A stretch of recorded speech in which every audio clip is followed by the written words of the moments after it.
Hi, everyone. Welcome to the Tuesday, March 5th Haldane Board of Education business meeting. I'm calling the meeting to order. Please stand for the Pledge of Allegiance. I pledge allegiance to the flag of the United States of America and to the republic for which it stands, one nation, under God, indivisible, with liberty and justice for all.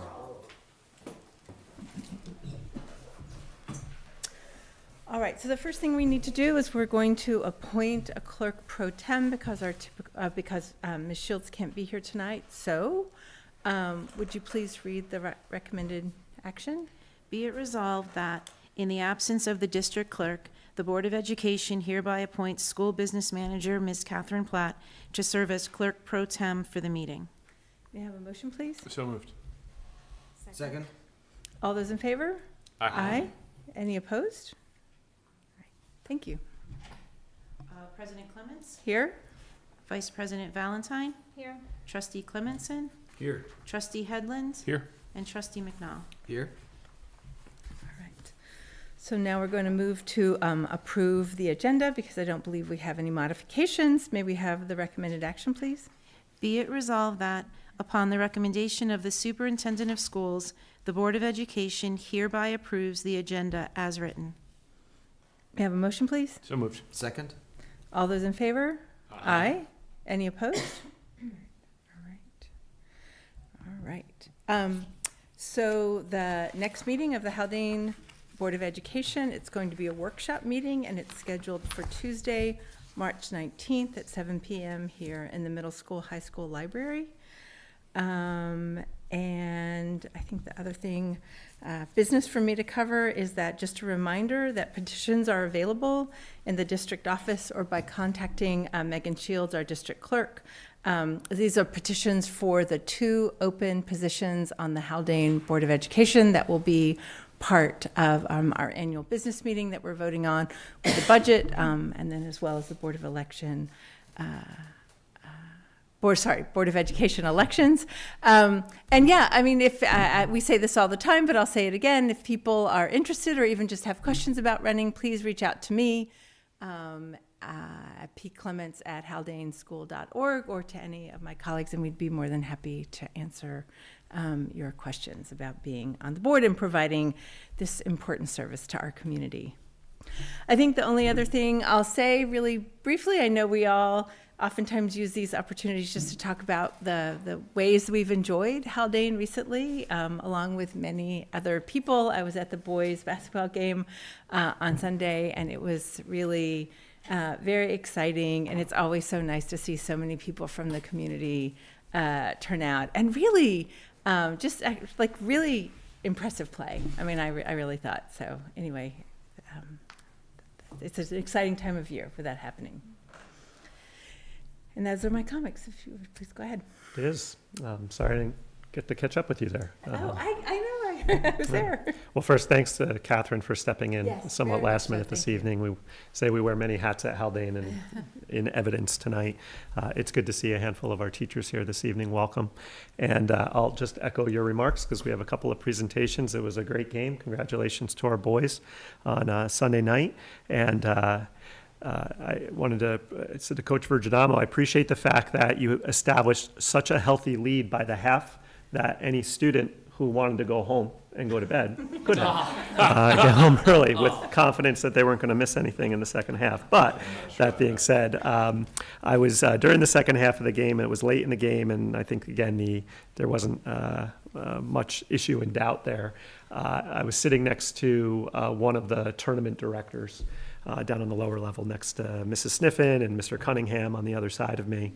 And I've watched Coach Virginamo for 6 years now and just have all of the appreciation in the world for what he does with our student athletes. And obviously sometimes that comes together really well in terms of success in wins and losses over the course of the season. He's had more of that of late than maybe earlier on. And the tournament director guy said, geez, a minute left. He's still, working really hard. And I said, yeah, Coach brings an incredible level of energy to his work. But, knowing Joe, Joe has a standard for excellence, and that standard doesn't change whether we're up by 20 or down by 10. And I really appreciate that about him. He is always coaching and obviously deserves whatever success comes not only to him but to the team, who play again tomorrow night or tomorrow afternoon, 3:30. And if they win, they'll play on Saturday, time to be determined, but down at Yorktown High School. So hopefully another great community turnout on our part. And good luck to the team. I have no further remarks. Great. So let's move into, so we're going to move into our special presentations. And the first one is the budget presentation for 24-25. Actually, so we have, starting with special education. Thanks, All right. education. Good evening. President Clements, Vice President Valentine, trustees, Superintendent Dr. Benante, and to our faculty. I'm happy to be here to talk about some of the progress we've made this year in the Pupil Personnel Department, as well as to talk about some of what we hope to accomplish next year. I'm going to say that this is definitely an overview, so if it pleases the board and there's something that you would like me to go into greater depth in the future, I'm more than happy to come back. So just keep that in mind. So for our goals, I have it clicker, don't I? Okay, there we go. This was just a general summary of the goals that we had for the 23-24 school year. And I'm definitely proud to say we've made progress sort of across all areas, but also making mention of the fact that a lot of these, they're lofty goals, and they're also going to be things that we're working on for several years to come. So part of that is taking some definitive steps on our the audit that was conducted last year. And I think we've been able to get some additional comments and feedback from the community. And we've already been able to start moving on our action plan. So that's been really exciting. And we've also been able to expand some of our professional development opportunities, and some of them, many of them, are in line with our entire district-wide coherence plan and some of the goals that we're trying to accomplish as a district, and some of them were very specific to special education. An example would be that we worked on IEP writing with our legal team on how to write better IEPs, how to craft better transition plans for our students that are moving on. And we were able to continue the work with the broader school community. So we have a really nice and supportive relationship with our Learning Differences Committee, which is part of our Haldane PTA.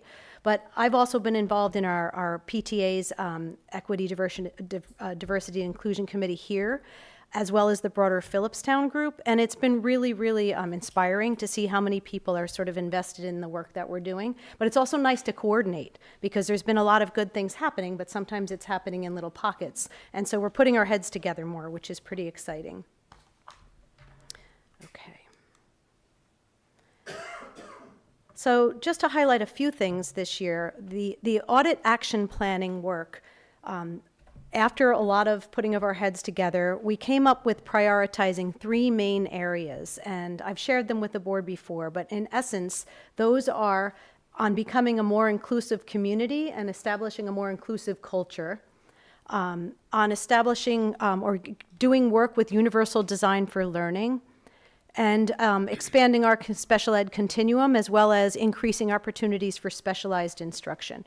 Now, I just want to point out that much of that work is not special ed work. Much of that work is everybody work. And I'm really happy and proud to say that our administrative team, and in fact, our team of teachers, are very much invested in the work, and that's super important. The next bullet down, which is our multi-tiered system of support, to continue to develop that system. But anybody who really knows a lot about education knows that in order to have a robust tiered system, you need a really strong foundation. And so the work that we're doing right now for Tier 1 is really important work, specifically the work around incorporating the science of reading. So anything that we do there that benefits all children will even more particularly benefit our children that struggle to learn to read or have other kinds of learning differences. So I consider that work to be really key. Another thing that I'm very proud of, and that I thank the board for your backing and the community's backing, is that we were able to implement the development of 2 new special classes, one here at Haldane for our little guys, and then we have slightly older children in the Bridge program over at Garrison. And it's been a really, I think, a tremendous success. When I get feedback from anybody at Garrison, when I visit over there, the children are thriving, and it's really a delight to see. And then here at Haldane, I hope that some of you were able to stop in and visit the special class, but it really is a really great place to be. So that work is, it's ongoing, but I think it's really been going well. And then just highlighting some of the UDL work that will be happening, the collaboration with the Hudson Valley, the Regional Bilingual Education, the network. That work will continue to be part of the inclusive work that we do, and so on. Just a very brief overview. Our total number of classified students has remained somewhat steady. Our classification rate went up slightly because we've had a slight dip in our enrollment. So despite the fact that we did have some new students move into the district, but those numbers are fairly steady. I had hoped that we would have fewer children out of district, but just as luck would have it, we had some children join us who came into the district who had significant needs and required specialized programs we didn't happen to have. But those numbers are fairly steady. Obviously, stop me if you have any questions. Just one more second. I just wanted to read the rest of the bullets. Okay.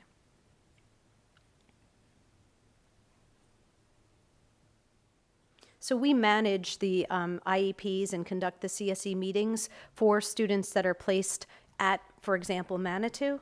I was chairing a meeting for a Manitou student today. So there is quite a bit of work, and our education evaluators also do, and our related service providers do all of the testing for the children that are there as well.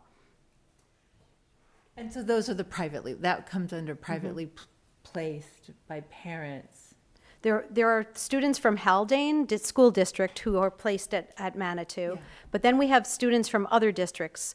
Like today I was working with a family from Hendrick Hudson, but since Manitou is within our borders, they're our responsibility. It used to be the district of residence, now it's the district of location. Okay, and that's that final bullet, students from other districts. Thank you for clarifying.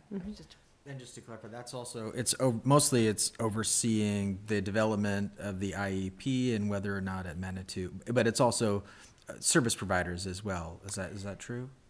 Typically, we contract for service providers, and Manitou has it's a private school. They don't have to follow the same rules. So we might propose at a Committee on Special Education meeting that the child should have special class reading, for example. Manitou may say, that's nice, but we're going to deliver it this way, and they may have a different way to provide that service. Great, thank you.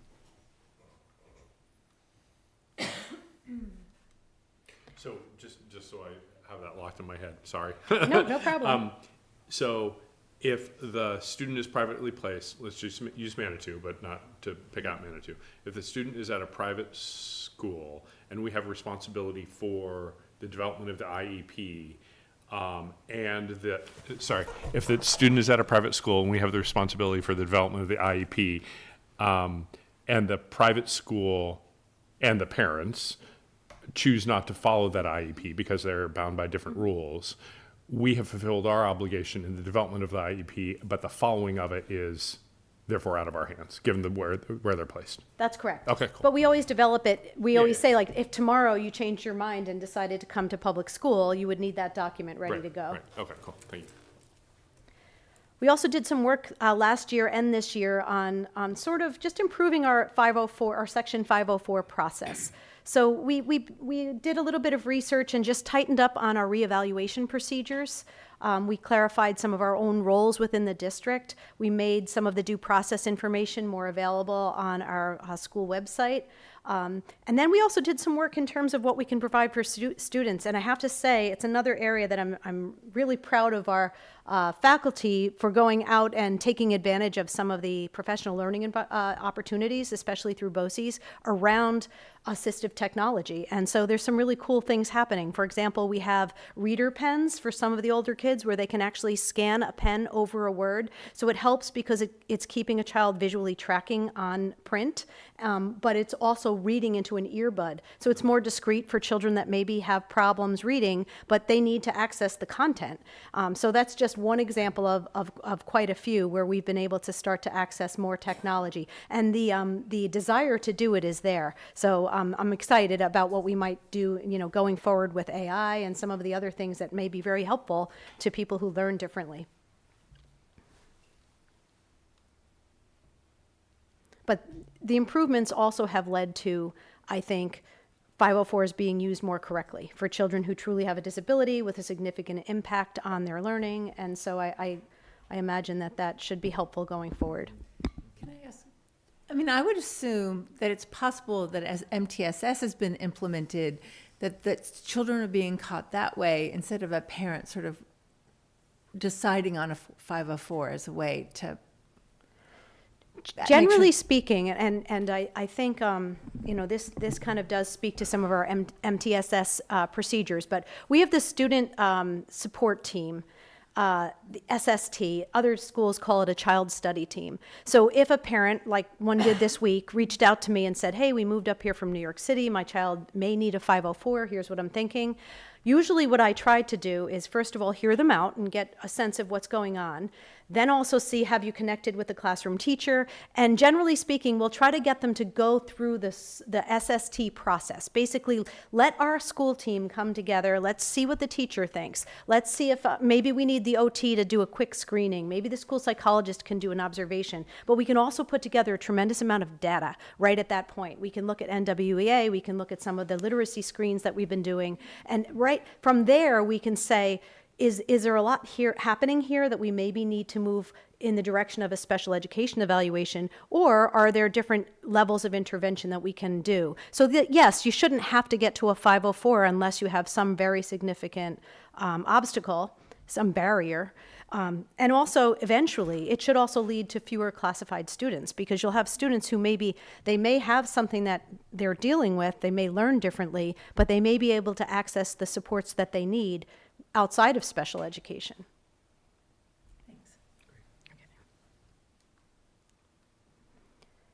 Thanks. In terms of preschool special education, again, those numbers haven't changed that much, and I think, although they have changed in a sense that some of our numbers are going down and those numbers have not gone down. We also are seeing some children with some pretty significant needs. In other words, they need more than just maybe a related service in preschool. They may need a special education preschool program. And I'll maybe speak a little bit more about this later or at another time. But the counties, not just Putnam, not just Westchester or Dutchess, but in the entire region, there's been some difficulty having enough special education preschool programs as well as related service providers. And some of that really does come down to funding. The state and the counties fund the preschool services. And the compensation rates for the related service providers are low, and they haven't changed much. And so there's fewer and fewer people who are willing to work for an agency to provide those services. So it's something that we're going to have to keep in mind even as we develop our UPK in the future.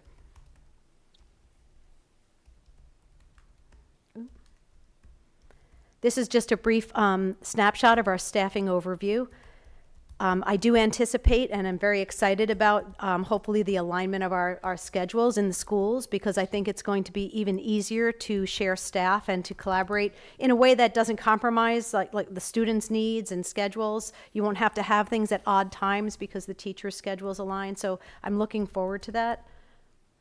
You'll notice that this includes some of the additions we put in last year, which I think have really helped. We put in a 5th grade co-taught teacher in special education, and that's been a real asset to our elementary school, that position. We also put in a high school special education teacher, and that eliminated the need for a lot of 6-period assignments for our special education teachers, and also, again, made the schedule more workable and ultimately better for students.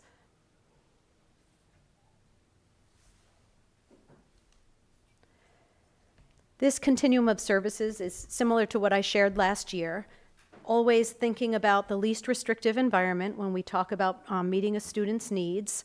I sometimes tell parents just because they're in special education doesn't mean it won't be a reach or that the struggle will be taken away.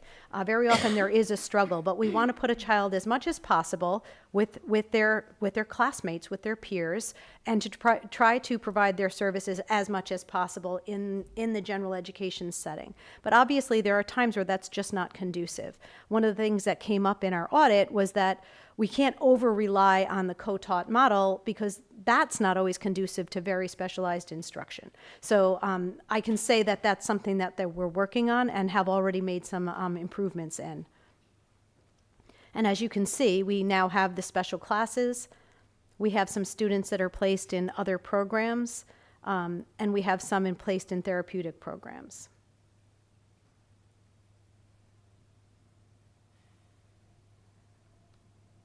All good? Yeah, I just want to confirm, and for people that may not know, related services, for people who don't know the lingo, related services is a child who would need speech therapy or occupational therapy or physical therapy. Those are the examples I can think of. Are there other kinds of related services? I would say in the social, emotional, or behavioral department. that makes So sense. they may need counseling. They may Yes. need the support of a BCBA, which is a board-certified behavior analyst, which we are fortunate to have in our district. So yes, it includes that as well. Thanks. And with the speech therapy, we both districts have a speech therapist, correct? That's how they're shared. Like we employ one, as does Guffs. Is that shared there? So right now, the Guffs Bridge program that has some of our students, they are providing, Garrison is providing the speech and language therapy for the students that we have over there. Right. And we are providing the occupational therapy. Great. So our occupational therapist, Kevin Moon, goes over and provides OT. So right now, it's somewhat of a wash. They're giving us speech, we're giving them OT, Great. calling it even. Okay? This doesn't do justice to what's happening with our PAF. As many of you knew, prior to my arrival, there had been some research on coming up with a specialized reading program that met the needs in terms of being a multi-sensory approach to teaching reading. And it was decided to go with PAF, which is Orton Gillingham based and does sort of check the boxes and is consistent actually with what we're focusing on, which is the science of reading. So we were able to get some of our teachers trained last year. We got two more trained during this past summer. And so some of the teachers who aren't even specifically teaching PAF right now have some of the training, so they can use it in small groups, they can use it as intervention methods. This was just a quick snapshot. I literally asked one of my teachers, can you show me, I know that they collect data. I said, can you give me a sample of some of the data you're collecting? I bring this up to you to show you that by using a very structured, systematic program with particular units that focus on very specific skills, it is easy to track a student's progress. So if you look at that chart up there, this is just one student going back a year or two, and you're able to see this particular student's growth. The teacher said to me that for this particular student, occasionally there's a dip. She said, well, sometimes there's been a break or he's not focusing. She said, but also he has a fairly profound reading disability. And so if they stop focusing on silent E for a while, he might slip on silent E and they have to circle back. Now, I should tell you that this represents some pretty good progress and he's getting a fairly intensive dose of this reading intervention. It doesn't necessarily translate with equal growth on something like the NWEA. But what we will see is that given this kind of instruction and then other tools to access content, the child is able to still access the curriculum, but not necessarily pick up the textbook and read like his classmates. But this work is still obviously very important foundational work. And so this, if it shows from September, I was actually just trying to get the time frame. So this is going from September 2022 through now. So basically this is, it's a fall, winter, spring, fall, winter. Okay, sorry. I just was trying to figure out what the time frame was. Great. Thank you. But to your point, on the NWA, that's a test, but your point is basically saying the child becomes more literate over time, right? I mean, and that's what you're actually seeing. What I'm saying is that there's an improvement in their ability to decode words, to recognize words, that there will be an increase in reading fluency. But some of the children at 7th and 8th grade may be multiple grade levels behind. So we're moving. We can actually, in a lot of these cases, show at least a year's growth in a year's time, which is much better growth than they had prior to PAF. And as a matter of fact, a year's growth in a year's time is huge. So we're seeing progress in that way. It's just that if they move from 3rd grade reading level to 4th grade reading level and they're in the 8th grade, they're still quite a bit behind. They still will need supports and other strategies and accommodations to access the curriculum. But again, this is something that I'm more than happy to go into in greater depth if need be. This was just a little bit of to celebrate a success. I want to direct your attention to the picture in the middle. That is actually over at Garrison in one of their learning center spaces, and one of our students is featured there participating in an after-school ukulele class. So it just melts my heart about the opportunities that are happening.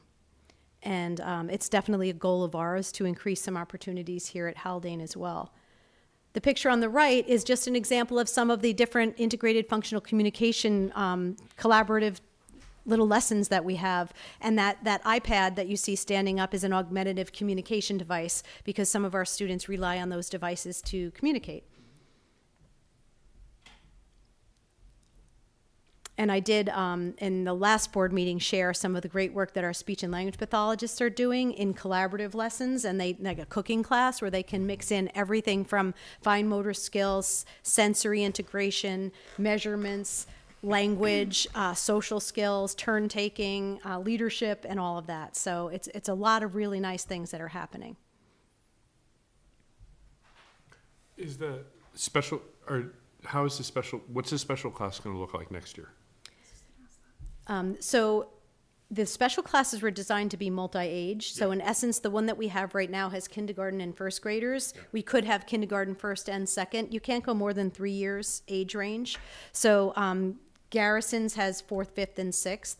My hope is that we will continue to keep the classes, but there may be some moving in and out of. So our core group right now, in 2 or 3 years, may actually move up to the Garrison class as we get younger students, and Garrison may have to send some of their incoming kindergartners to us. Got it. And then, we'll see where we go from there. Do we end up opening up a section in the middle school and so on? Okay. Thank you.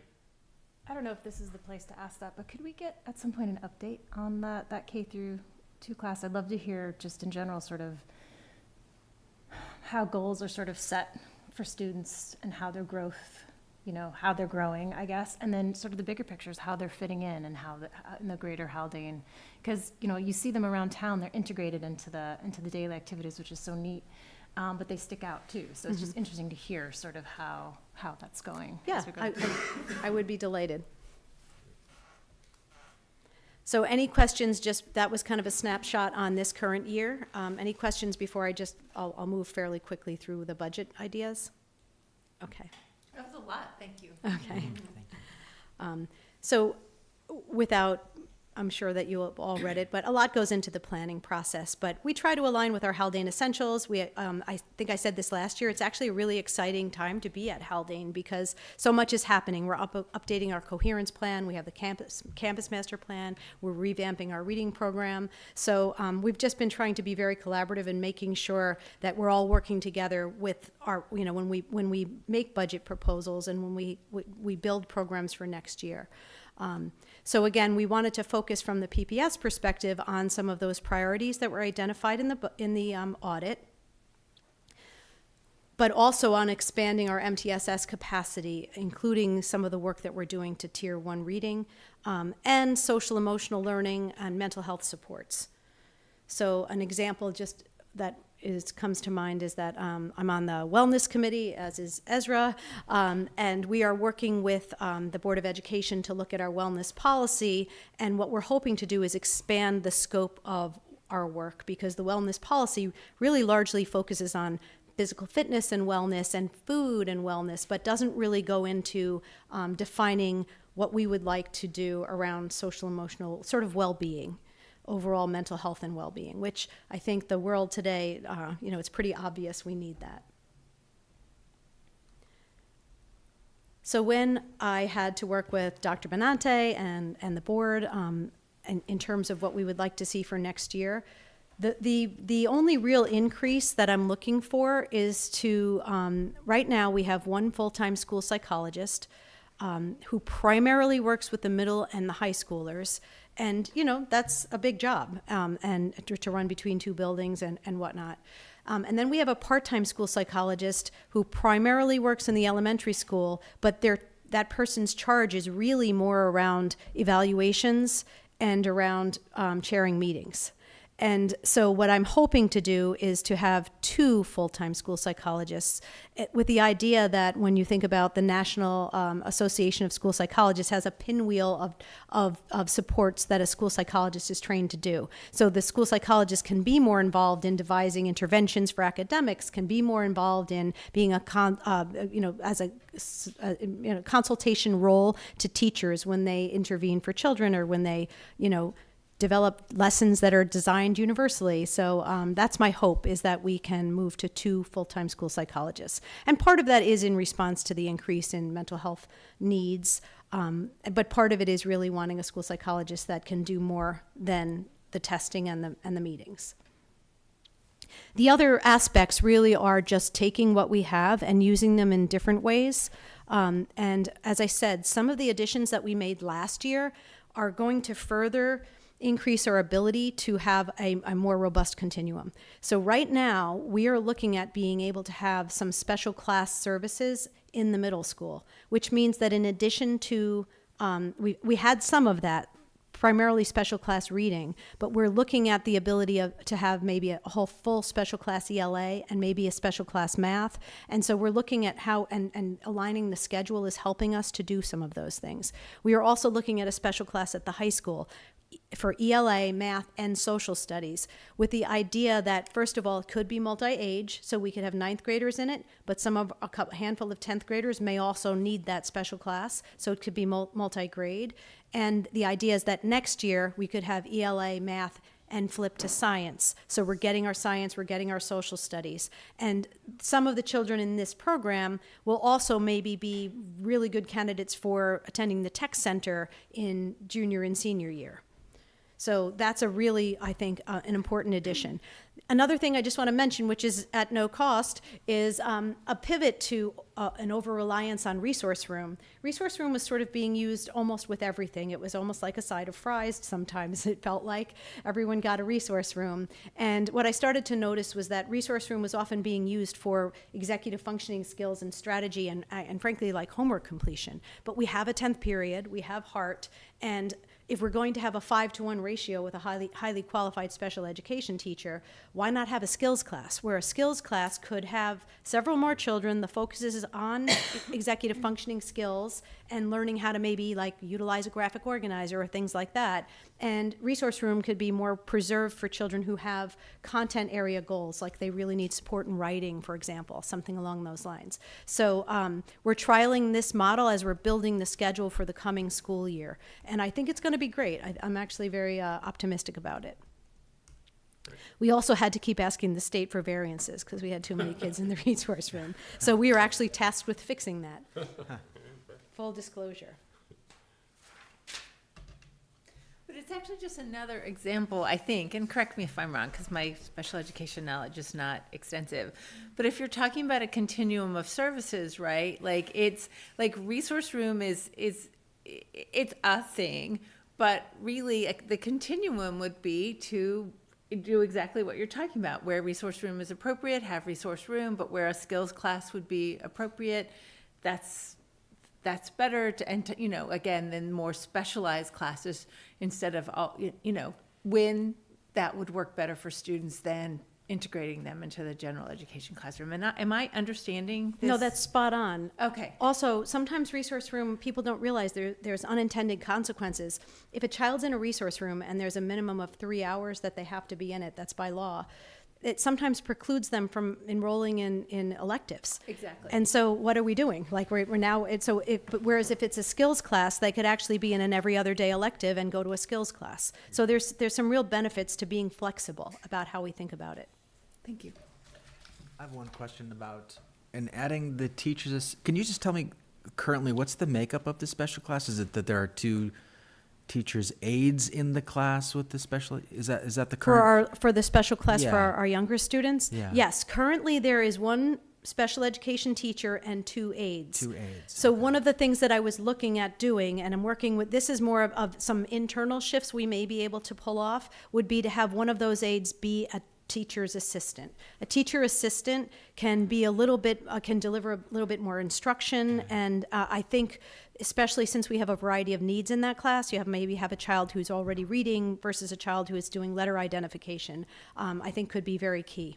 So it's not really adding a teaching assistant, it's actually transitioning from having 2 teacher's aides to having a teacher, a teacher's aide, and a teaching assistant. That's correct. Okay. Although there may be some children that end up with a 1-to-1 aid for a variety of other reasons. Okay, but that would be like a different. Yes. That would be because of their IEP, that wouldn't be because of the structure of the class. That's correct. Okay.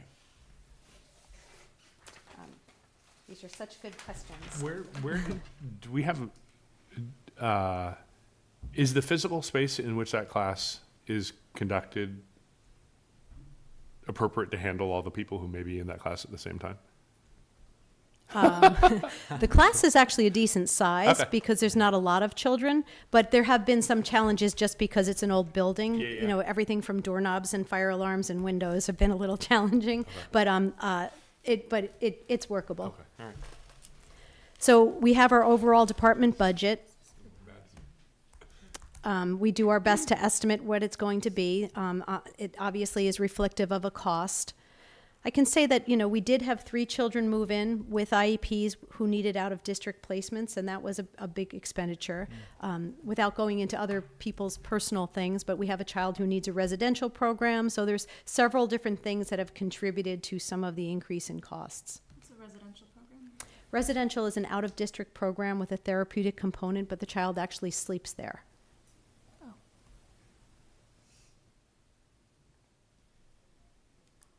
Okay. But that's one thing we know about special education. I mean, we know that special education budgets can, in a district like this, can shift in percentage-wise in relatively dramatic ways because of shifts, and that's our responsibility to meet the needs of those children. Yes. And there's your advocacy platform, right? Because what we'd really like, I think, if I remember correctly, is the ability to have a reserve into which we can put funds to hold against. And I think that's something that continues to We get do talked hold a about little bit of money, because we have in the to. budget. We do Yeah. hold a little bit of money, and even this will be, we have to round up in case if there's an anticipation that a child may need a certain amount of services, we have to round up in our budget. Sure. And then, you know, then we may get lucky and maybe the child doesn't need those services, but we have to round up while we're trying to anticipate. Yeah, of course. So the out-of-district placements, as you can see, is a good part of the budget. So this isn't in addition to your overall budget? No. This is the section of, Yeah, this is the part? yes, Yeah, it's a gotcha. component.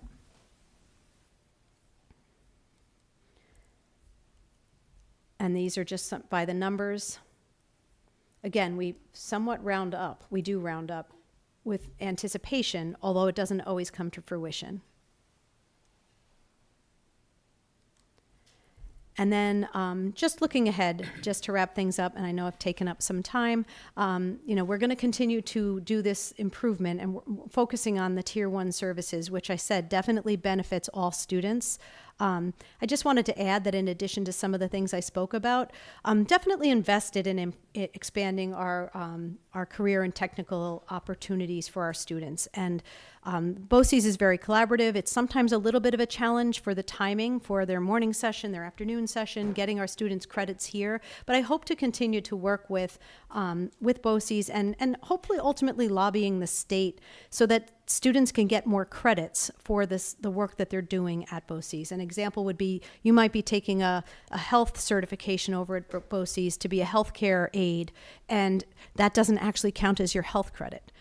Because it's not actually being taught by a health teacher per se. It might be being taught by an RN, but so our students aren't necessarily getting, so it holds them back sometimes, some of the pathways. But another thing is that we are anticipating that the Board of Regents is doing good work on opening up some graduation pathways, and I think that's going to be essential, because too often we have to keep children on a Regents path when maybe it really just isn't for them, and it's almost like they have to take the test and they have to fail it a second time, and it can be demoralizing. So we really want to make sure that there's true alternative pathways for our students. Also trying to make sure that that kind of information gets to the students. So if we have, college night, making sure that we're emphasizing these other opportunities. There'll be more discussion coming up on universal pre-K. I just want to mention that we do start to see children coming out of early intervention into the Committee on Preschool Special Education. And again, we have to think about going forward financially. There are times where, and currently we have a student that has very significant medical needs. And those medical needs are, it's just very complex, the level of service that a particular child needs. The child is 3 years old now. So that child's coming, is our child. He's a Haldane child. So those are the kinds of things we have to consider down the road. And then the other thing I'm really excited about is the collaboration on the campus master plan, looking at it from a universal design perspective and looking at how we can design our space to be more conducive to the learning of all students. So it's an exciting time. That's how I feel looking at what's going ahead. More conducive and accessible. Yes, exactly. Any questions? Thank you. Okay. Great. Thank you so much. Thank you. That was a everyone. lot. Thank you so much. Thank you.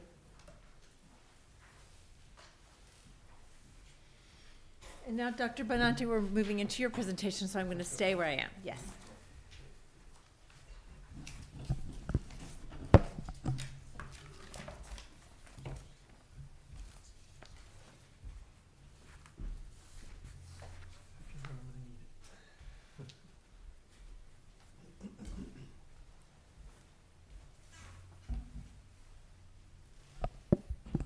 Thank you, Dr. Cation.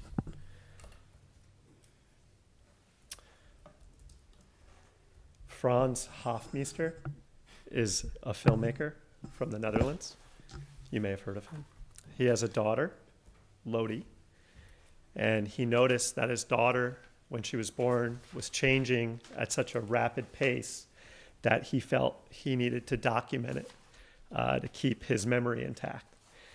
And he created a video which is now referred to as Portrait of Lottie, which has gone viral at various points. There's actually been several, I think, remakes of it, and as other dads and moms have caught on, wanting to capture the growth of their child from childhood to adulthood. And he created this 2-minute video segment, which is really a series of about 1,000 images of her from every day of her life, from the time she was born to the time she was 20 years old. And through that period of time, through her infancy, through her childhood, through her adolescence, and her young adulthood, you can see her transform. And while it very much focuses just on her face, we know that behind that physical transformation, there's also a cognitive transformation, a social transformation that occurs through those stages of life, and an emotional transformation as well. And I think we've all experienced this in some way as parents. We're all parents here at the table, and many of us are parents in the audience. And we experience similar transformations with our kids here at Haldane. And as we've entered into next year's budget development, we've maintained much of what we already do to support our kids so that they're healthy, they're challenged, and they're engaged. And we're able to put a few more pieces in place to secure this for them in our planning for next year. So I'll cut to it. Just one piece I wanted to highlight, and Regina alluded to a few of these ads. Over the past 5 years, the district has expanded staffing in several areas.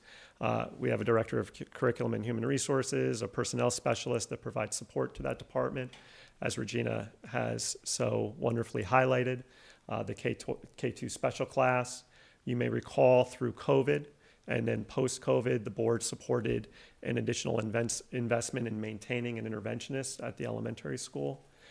You supported a foreign language teacher in last year's budget development cycle for this year, which has allowed us to expand foreign language instruction into the intermediate grades. In prior years, you've supported the expansion of our music staffing, taking a part-time position, making that full-time.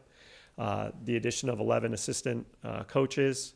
I was reminded by Regina's presentation, our board certified behavior analyst was a position that the board supported in budget development, again, probably going back 6 years now, as well as the addition of a special education teacher, which I did not include here.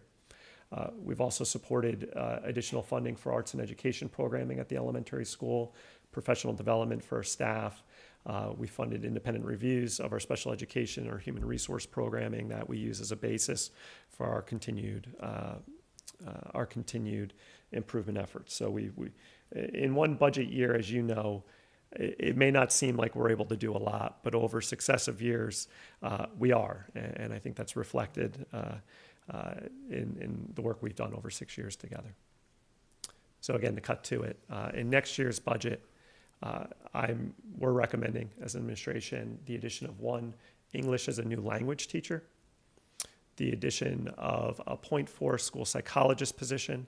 As Regina alluded to, we currently have 1 full-time school psychologist and then a part-time. We'd like to make that 2 full-time positions. The addition of a school counselor. And then the budget does include the reduction of 1 teaching position at the elementary school. So I want to speak to each of these. The population of ENL students at Haldane over the last 5 years has doubled. So there was a point in time where we had 11 students. We now have 22. And yet within that, the range of English proficiency is becoming more disparate. So anecdotally, when we had 11 students, many of those students had come into Haldane with some level of English proficiency. We are seeing a trend of late, not only in having more students, but many of those students have limited or no English proficiency, thus putting more stress on our English as a new language teacher, of which we have 1. So we currently have a part-time position posted as an emergency provision, as a stopgap. We'd like to make that part-time position full-time in next year's school budget. I feel that Regina's already spoken to the school psychologist position, so that doesn't bear repeating here. The school counselor position, we hope to address several areas. One is transition planning. We know that there's important transitions in a student's life that are just part of their experience here in school, whether that's going from the elementary level to the middle school level. More so when we're going from 8th grade to 9th grade, that's a significant transition developmentally for children. When we're going from 12th grade and transitioning out to college or to careers, that's a significant transition as well. So he's got it. As you've seen in some of the reports that our administrators have provided, that Julia has provided to you, we also have more students who are attending or applying to colleges. Our students are applying to more colleges, which is a great thing. I just want to make sure I frame that correctly. So with that, where we may have had in the past the students applying to 3 or 4 schools, now you have students who are applying to 10 schools, which puts a lot of stress within the high school counseling department. And that's something it's a service that we provide, an assistance we provide to families through that process, a very high level service. We want to make sure that we continue to provide that level of support to our kids and to their families looking to the future.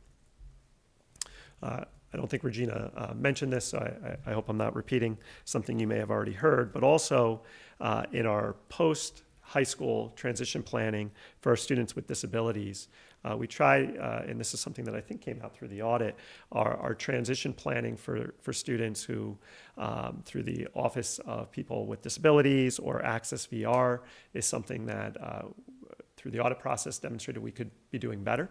And that's something that with the addition of a school counselor, we can begin to, again, put the appropriate level of supports in place to make sure that we're doing that. Although I know under Dr. Cation's leadership, that's something we're giving great attention to this year as well. Also wanted to point to one other practical issue that we're seeing, again, just where additional school counseling support would help. we have a number of students who are engaged in concurrent enrollment, meaning they're taking a Haldane class, but they're also able to receive college credit for that coursework. In the past, I've spoken to you as a point of lobbying efforts where some of the costs that are associated with those programs can be prohibitive, particularly for students who come from economic hardship. And many of the universities have made accommodations for us to account for that in the registration process, which is a good thing for our school. That being said, that's now, if you will, additional work that has to be done with the colleges and the universities to establish that this is indeed a child who has some level of financial need, and that there may be some sort of tuition offset that college provides. Those responsibilities now have been passed on to our teachers who are taking that on and registering our students. We offer up to 90 credit hours of college courses for our students through Haldane. And again, a school counselor can provide a level of assistance in managing that now, as we want to see our students have every opportunity, especially those who would benefit from attending or enrolling in a concurrent enrollment class, where we don't want to see that become a continued obstacle for them. At the elementary level, and this is something we've discussed in the past, as we work with our class size parameters that we tried to establish with our elementary teachers, or a group of our elementary teachers last year, looking at enrollment across the elementary school for next year, we feel that we can fall within the elementary guidelines that we established last year, given our enrollment with one less teacher. I don't typically, as part of budget development, identify where will that section reduction be. Ms. Jamin is charged with examining that and discussing that with her faculty. I think she has an idea of where that will be for next year. But that being said, that where isn't really something that I include in budget development, as much as just identifying the fact that we could run our elementary school next year with 17 sections as opposed to 18, which is what we have now, and still fall within those general class size parameters that we establish. In addition to those staffing adjustments, we have a few other areas that we're looking to continue to fund in the budget, and I'm just highlighting these. Increase in funding for professional learning at the elementary school in the area of literacy. This is a supplement to funding that we already have established in that area.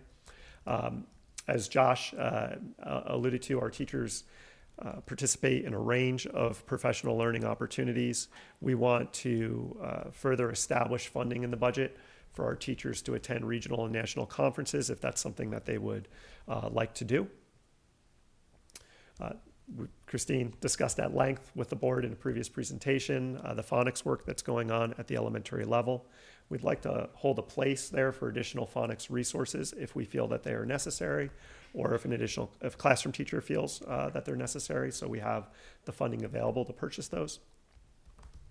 And as Regina alluded to in her presentation, we have increased in funding in special education to continue to expand our continuum of services. This is in the amount of $50,000. This doesn't necessarily mean a staffing ad, but just some flexibility between how we supplement our BOCES funding or out-of-district funding in the event that we have a student who's moving into the district who requires out-of-district support. I just want to tell you or talk a little bit about how we're going to fund what we do here. So our levy limit, as you know, going into next school year is 2.8%. That would yield an approximate $620,000 in additional monies through the levy. Our district is primarily funded through local taxes. You hear me say this each year. $22.7 million of our budget comes from local taxpayers. We are scheduled to receive about $156,000 in additional state aid. We'll see if that were to increase at all in the coming months. Still no word on that. I'm optimistic, but from a planning perspective, this is the amount that we're planning to incorporate through foundation aid. What was the aid amount? Thank you.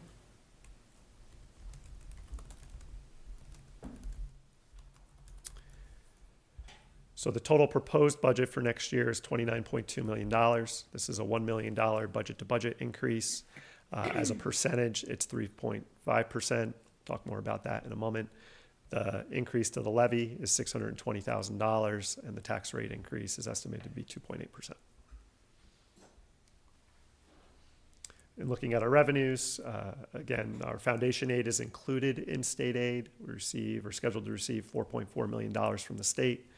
Again, I've spoken about this in previous budget presentations. The foundation aid is the most flexible use of aid that we have available to us. This is all aids, which would include our transportation aid, high-cost aid, things like that, which are restricted.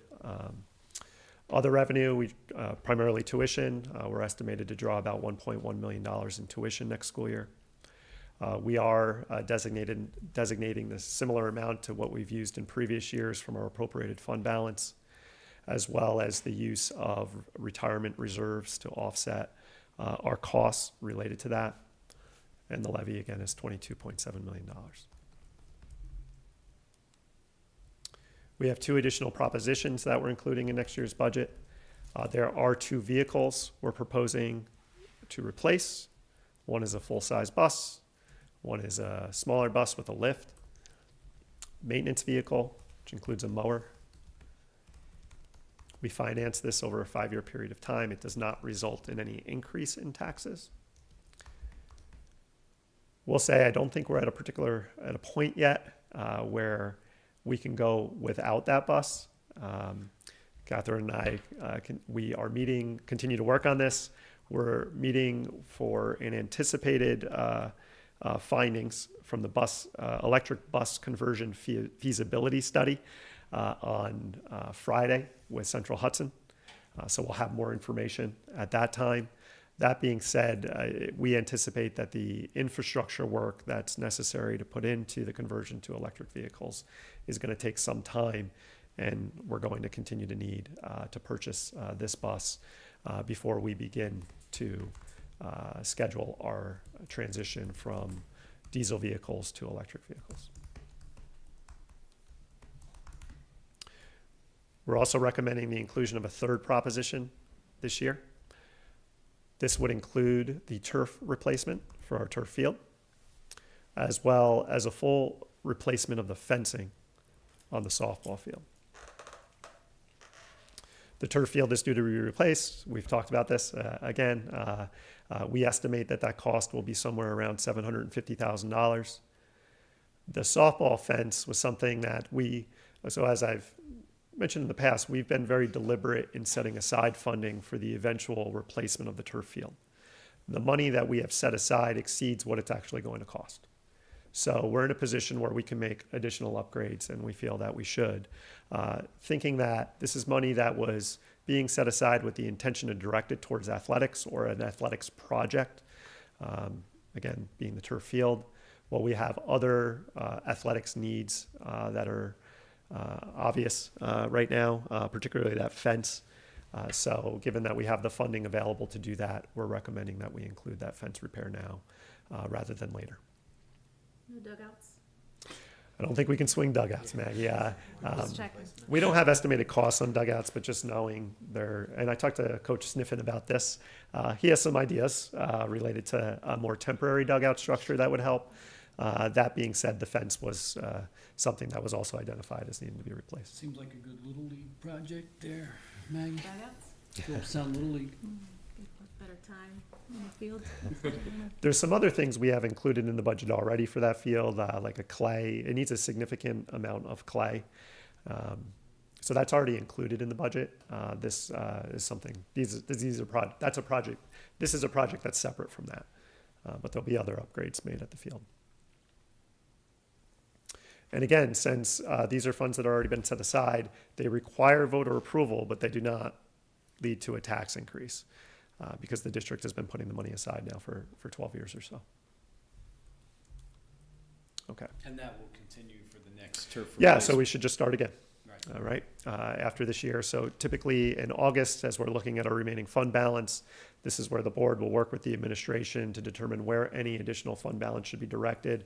We usually have recommendations to fund reserves, and whether it be a repair reserve or capital reserve, we try to balance that so the district can address future capital needs or also anticipated repairs that we're going to have to make in the years ahead. and Catherine, remind me, this doesn't fully deplete the fund. We'll still have some level, some balance remaining even after these two projects, which we should. Again, repairs come up, other capital work may come up. We could also, with future capital deposits in the reserve, if we were to entertain a building project, we can use that reserve to offset certain components of the building project as well. Does the repair reserve require a public vote or just the capital reserve? Catherine, remind me on repair. The capital reserve. The capital, so only the $65,000 one. Well, because we're moving the $750,000 from the repair reserve to the capital reserve. Okay, Right, because it was put in a repair reserve, but since it's a replacement, we have to use capital reserve to pay for that. Got it. So we're gonna transfer the funds, so the proposition will read, You're gonna move it in. we're gonna move it and then in, you're get and then we're approval gonna to use vote it. on, yeah. Okay, fine, cool.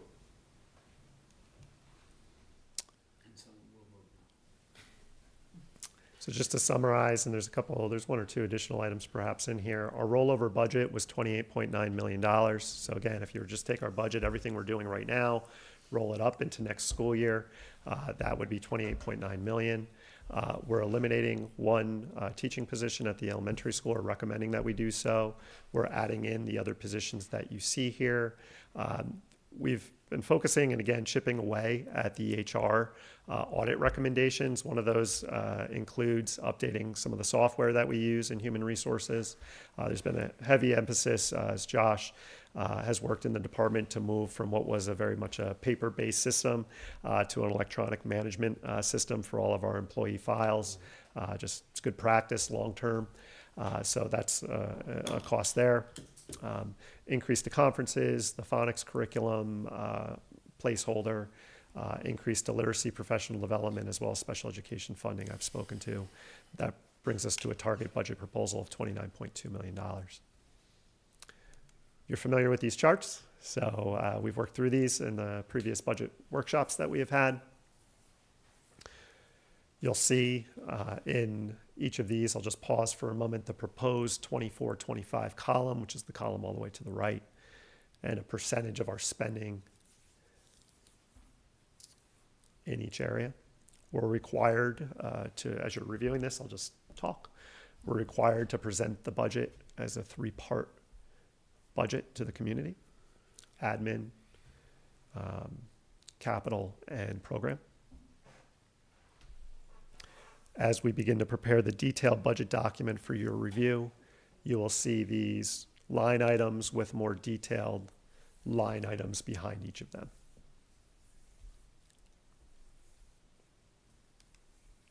Capital.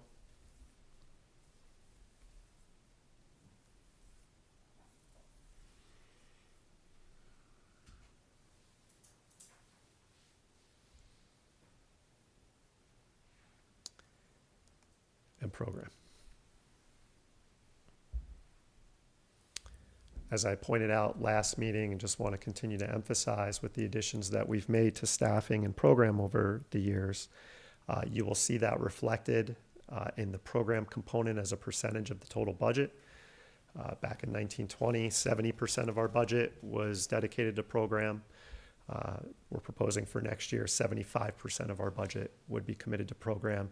Program's the largest component, so obviously we're talking about 75% of $22 million. I'm sorry, of $29 million directing towards program, which is $22 million.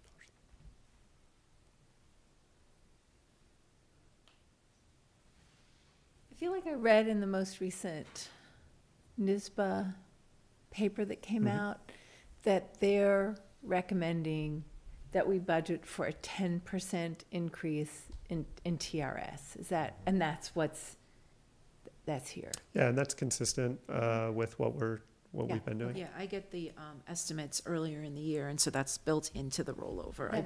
The increases in. Okay, that makes sense. Those have fluctuated over time, right? And you guys had opportunities years ago to flatten things out or deal with kind of the spikes. What did you? So there's a smoothing factor that's incorporated into the TRS model that allows districts to anticipate what those increases are going to be. At one point, I think we were as low, because it's a big number, I think of 8%. Right. We're up to 10.5 is what we're planning for next Those year. have been as high as 12. It's been up to So, 12, I recall. Yep. Yep. Just drawn from memory.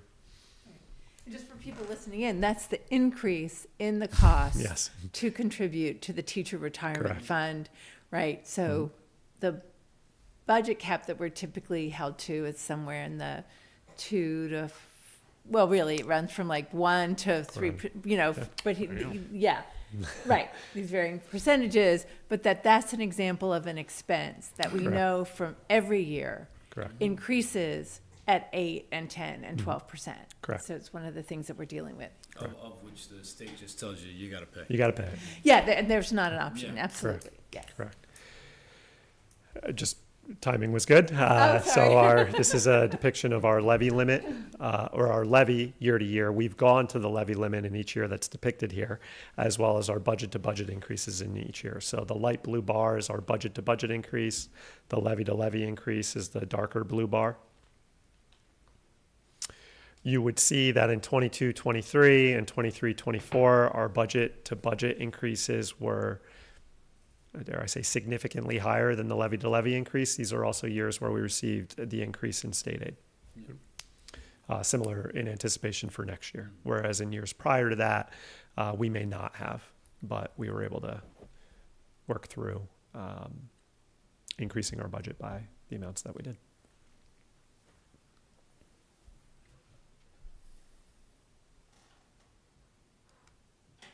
So again, 3 propositions. The school budget vote, the vehicle purchase proposition, Proposition 3, which will be the turf field and softball fence replacements. Just give you a sense of the timeline that we're on. We'll have our pre-budget hearing on March 19th. On April 9th, we have to provide, again, a report to the board on the presentation of estimated revenues and the tax levy projection. Again, we're well ahead of that. On April 23rd, the board has to adopt our budget by that time. So in turn, we can do all of the public notices for the community vote on May 21st.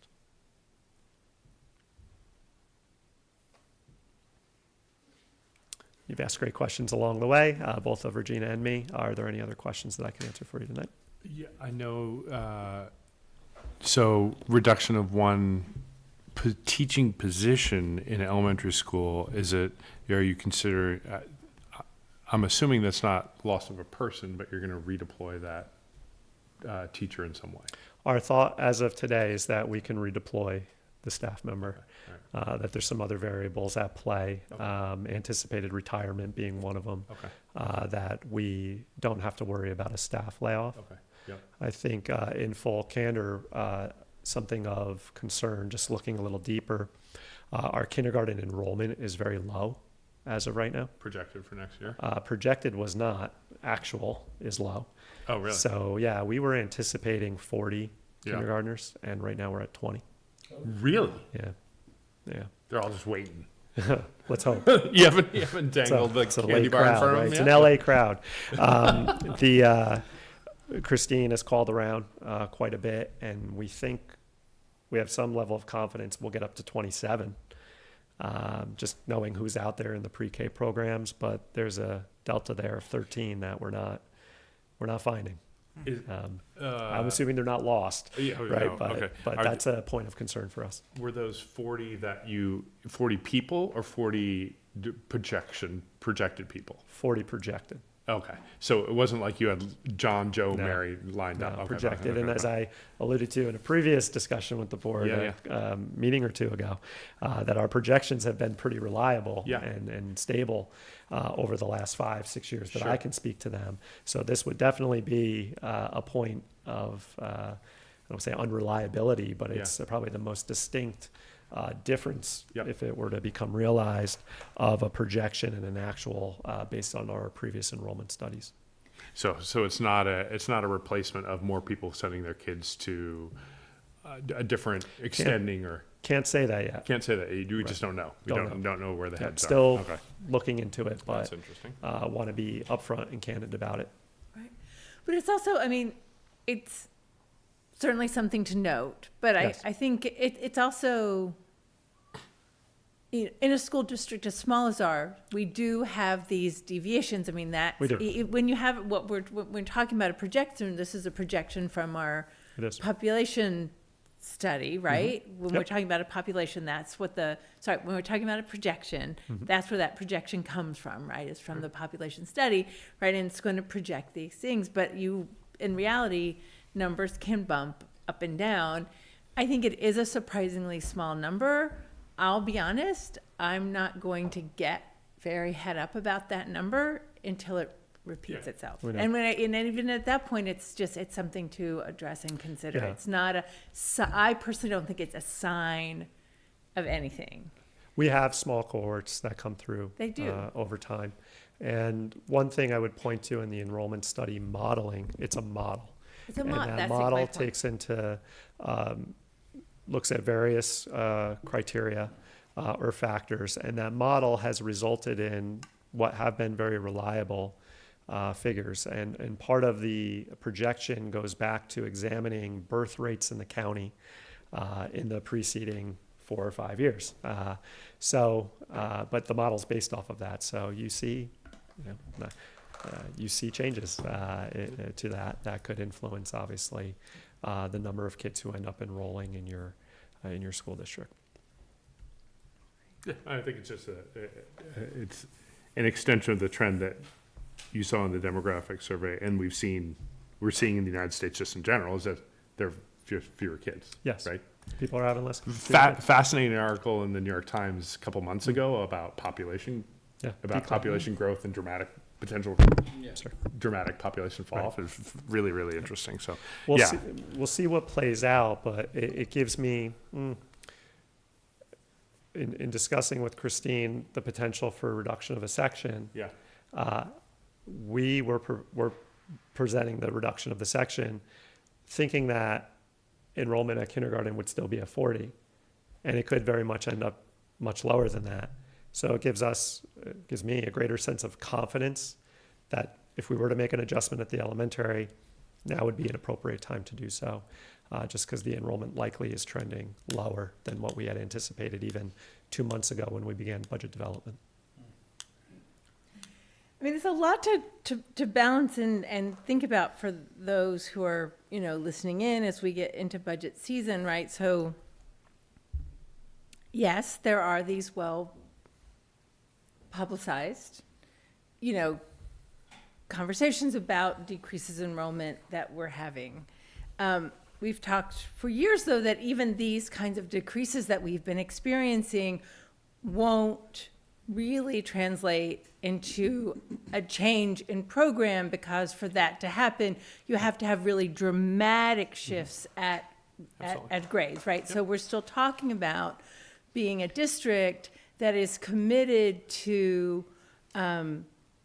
providing a rich, academic program to students. And we heard from our sophomore student representatives last year that there's a real desire on the part of students to have access to the kinds of courses that will set them up for the kinds of careers that are available today. And simultaneously, at the same time, we're also hearing that as a state and as a society, we want to have a range of graduation programs. So there is this publicized potential decrease in numbers, but does it necessarily translate into a reduction of program, and especially in light of what we see is increased need on the part of our students overall, right? Our increased desire of wanting to provide higher quality special education services and others, and what we hear from families and students as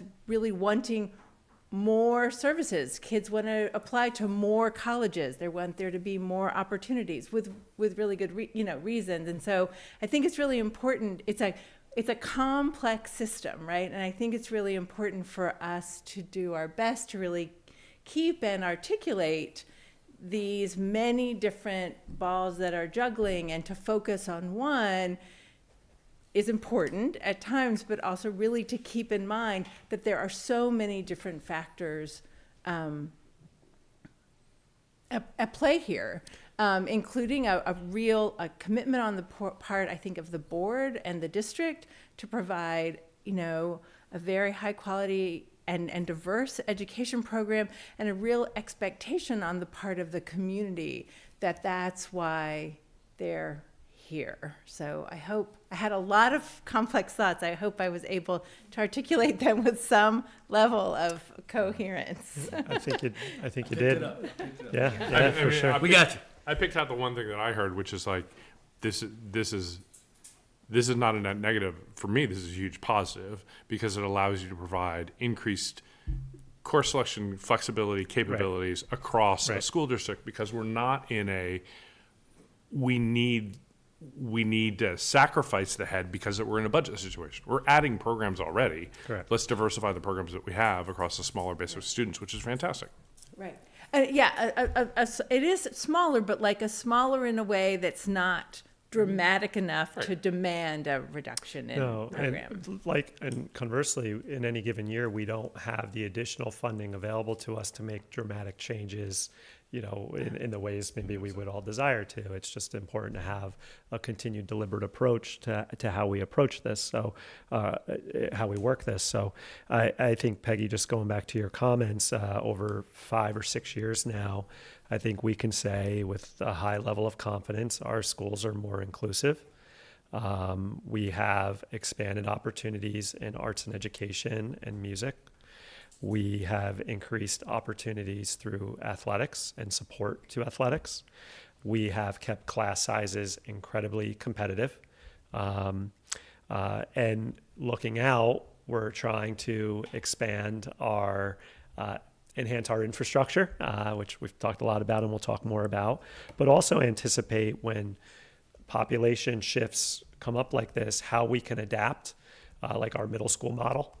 You've heard me speak about that, looking at scheduling a little bit differently, and we have more to share with you on that. So we can be in a better position to flex, but still hold on to what is Haldane as we support kids through their childhood, through their adolescence, through their young adulthood, even if fewer students or a certain cohort has fewer students in it. We've benefited, I just want to emphasize what John said, from the community, the board and the community supporting us going up to the levy limit each year, because not every district does that. But that's enabled us to, again, gradually make these improvements.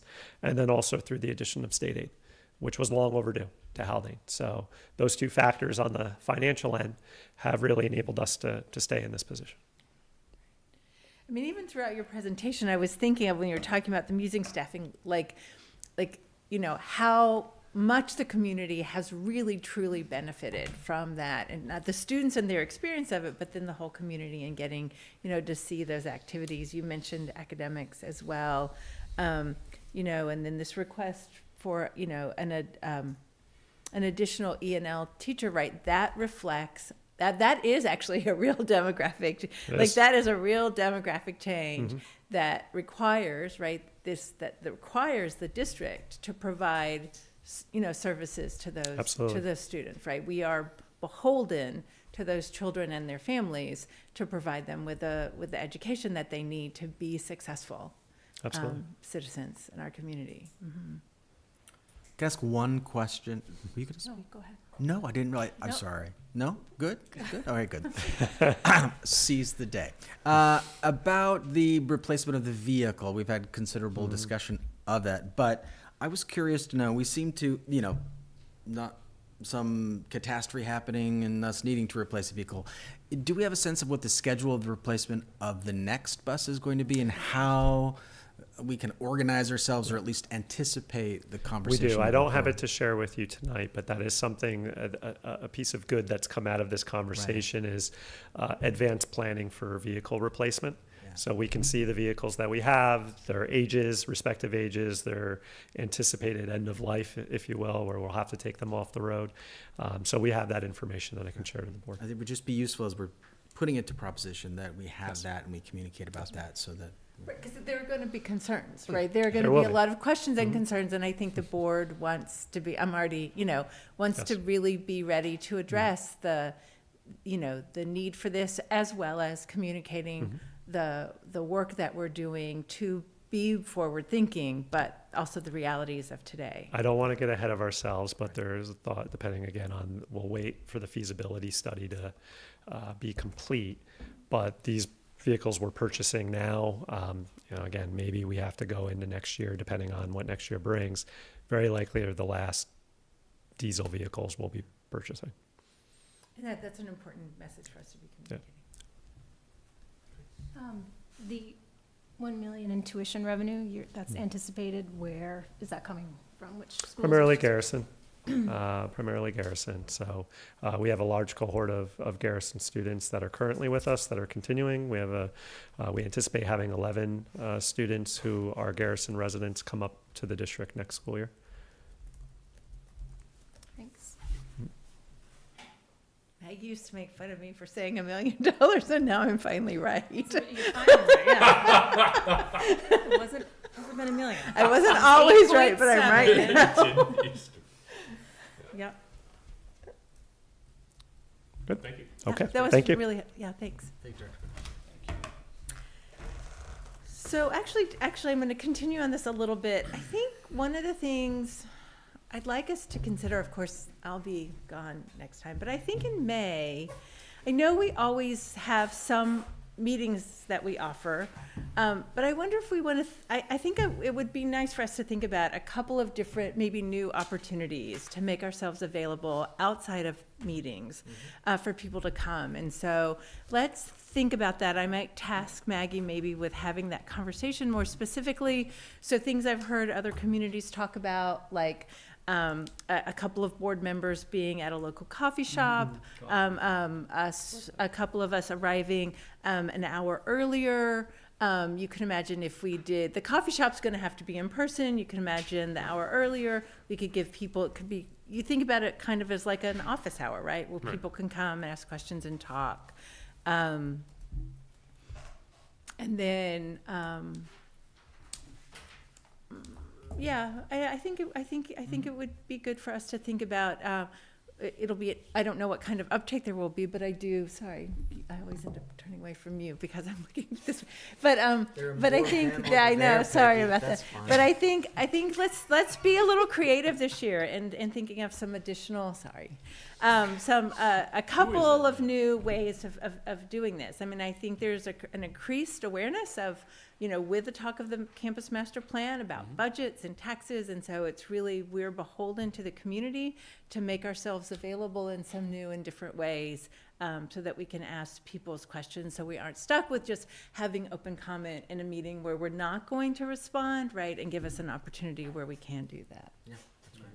And I wonder if those, outside just board meetings, if those moments, the hour can be connected to events that we know Let's think about that that. teachers are, Yes. that we're going to have parent Yeah. involvement, whether it's Right. an hour before the concert or if it's Right. connected one way or another to a game, or so we know they're going to be Right. there, so that they don't feel like they have to go out of their way to Right. reach out to us, Right. but we're available when Right. they otherwise would have been on campus. Yeah, it also just occurred to me, that's a really good point.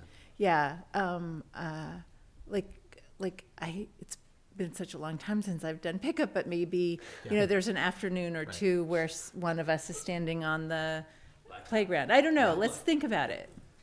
Blacktop talk. Doctor is in kind of 5-cent thing. Like the Lucy, like from the Black peanuts, Yes. yeah, There, That was a lemonade stand. still.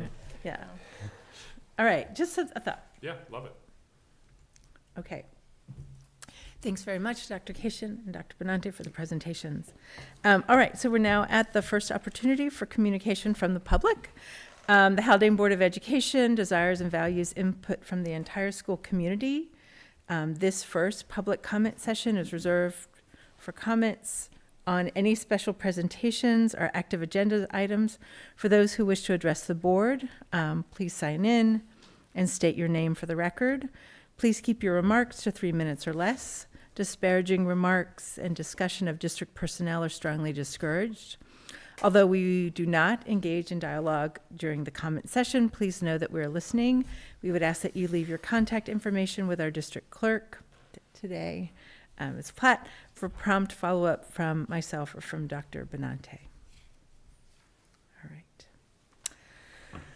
So next on the agenda is our information reports, right? Our financial information reports that we'll be acting on at our next business meeting. And then moving into consent agenda minutes. May I have a motion, please? So moved. Second? All those in favor? Aye. Aye.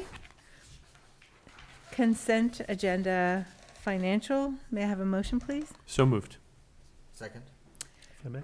Yes, please. I just wanted to draw more so the community's attention. I know the board's aware of this, to item 7, which is the acceptance of the campus master plan proposal for architect, engineering, and pre-referendum support services through CSArch. CSArch has been our partners all the way up into this point. This item would secure CSArch's services now in the planning stage for getting ready for a referendum in the fall. And then also to stay on as the architect and engineer who would facilitate various aspects of the building work that occurs should the project be approved by voters in the fall, which is what we anticipate. This is different than the construction management services. We currently have an RFP out for that. That will be an engineer who serves as our owner's representative to work with CSArch and alongside them to be an appropriate check or balance on the whole process. This though enables us to move forward with CSArch. And again, they've been great to work with, and yeah, that's all I wanted to say. As we continue to work with CSArch, will we be working with different team members because this is a different process? Or? No, I believe they may draw more people in, but the primary leads will remain the same. Great. So Tom and Melissa Great. and Zach. Right, great. And my understanding that you and Maggie work the most as part of the campus master plan, and this sounds good to you. Well, we Yeah. selected them at the outset, And so I feel like Yeah. I feel positive about it. So. Yeah. I had 2 quick questions on different things. One, so the county isn't, correct me if I'm wrong, the presidential election is in November, Correct. but the county, I think. the county can't let us use voting machines in May? Oh, you're on item 8. Yes. We're still in discussion on Okay. 7, though. Do you want to hop to that? Oh, yeah, we Okay. can top it, yeah, that's fine. Is okay? Yeah. Yeah, Yeah. sure, go. Correct. Primaries and early Of voting. course. Okay. Primaries, okay, yeah. I should know when the New York State primary is, I don't, okay, fine. The other question I had was on, the tax roll. How does this was a sort of a spin-off conversation from the conversation that we had last week that I had separately about how the tax roll actually gets created and who is responsible for, once we implemented a tax saving, like, who does that? Can you talk me through how that? Real property services. So it's at the town level? Okay, so we provide them with the exemptions that we have voted in. They then apply those exemptions across our tax. Oh, that's interesting. I wouldn't have thought it would have been I would have thought it would not be the town. I thought it would have been something else, but I was wrong. Okay, cool, thank you.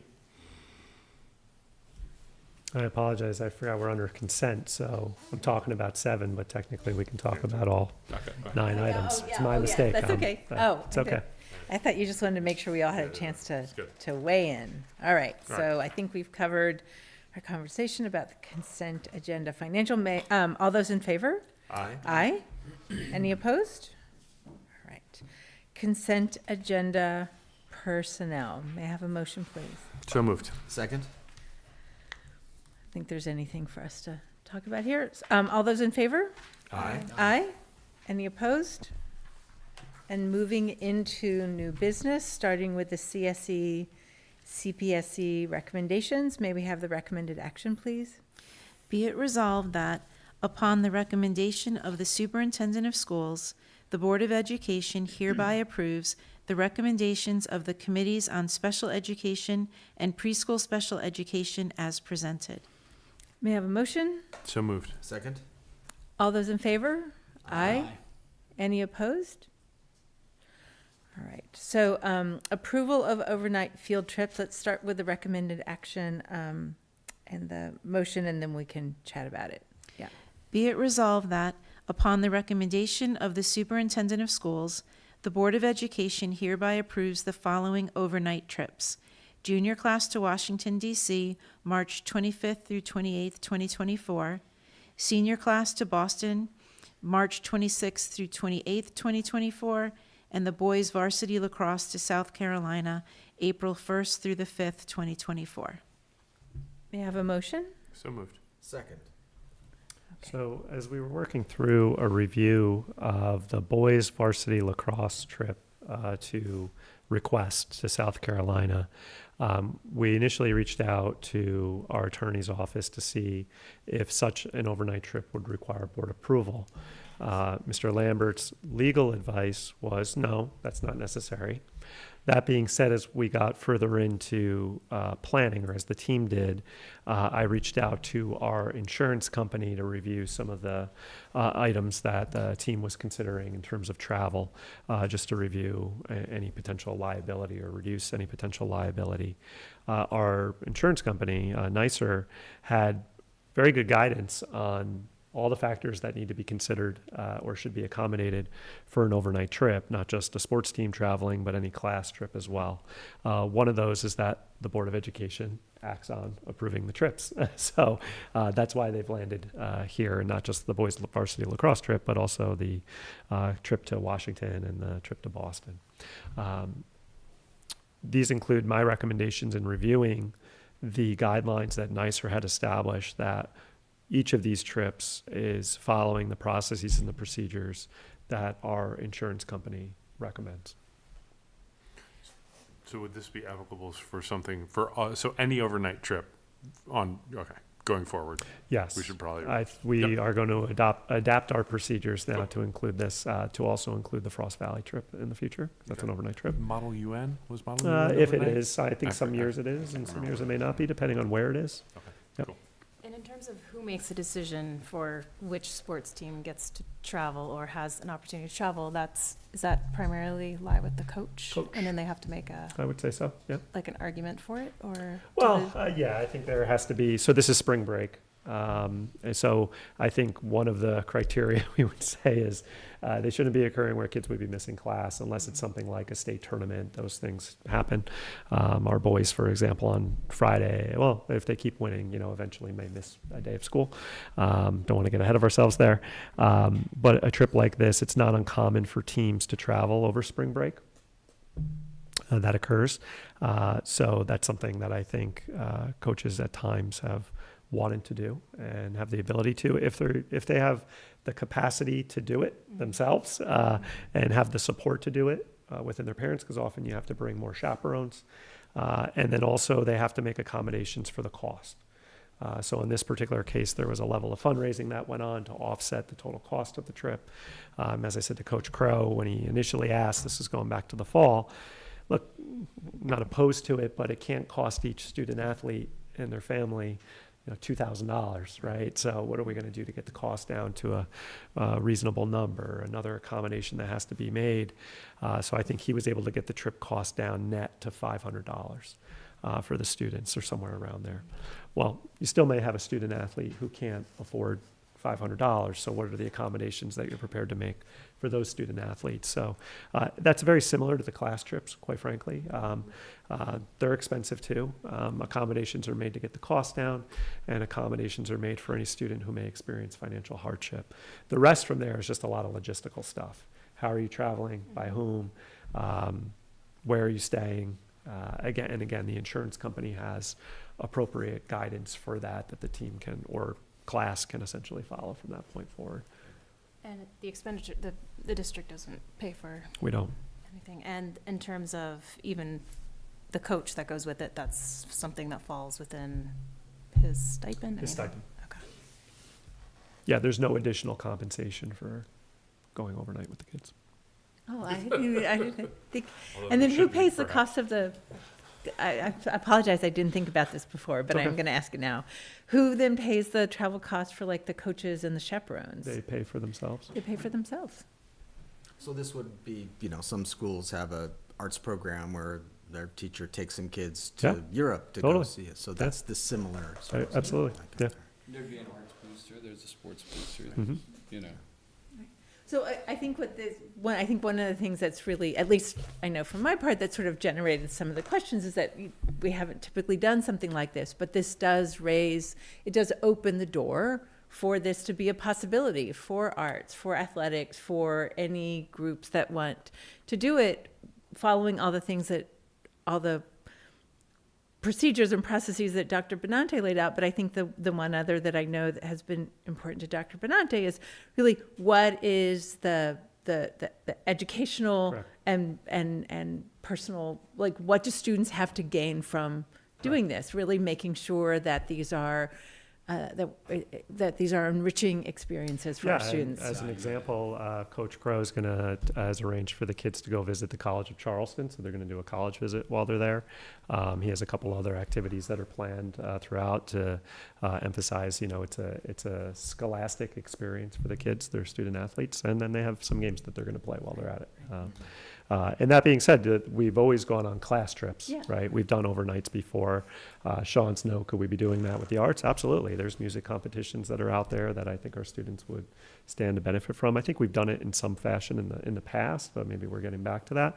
And in my research, and I couldn't tell you the team, we have had teams go and travel to play before over spring break. We just haven't done it in a long time. And holding all of our students to the same kinds of high expectations across all of these, like lots and lots of care going into prepping students, prepping parents. It's a school-sponsored event, Yeah. so they're covered under our code of conduct and are expected to Yeah. be held to that standard. Ski trip? Ensure that. Ski trip would be on here, right? If it's an overnight, Okay. it should be. Yeah. But there's one Saturday.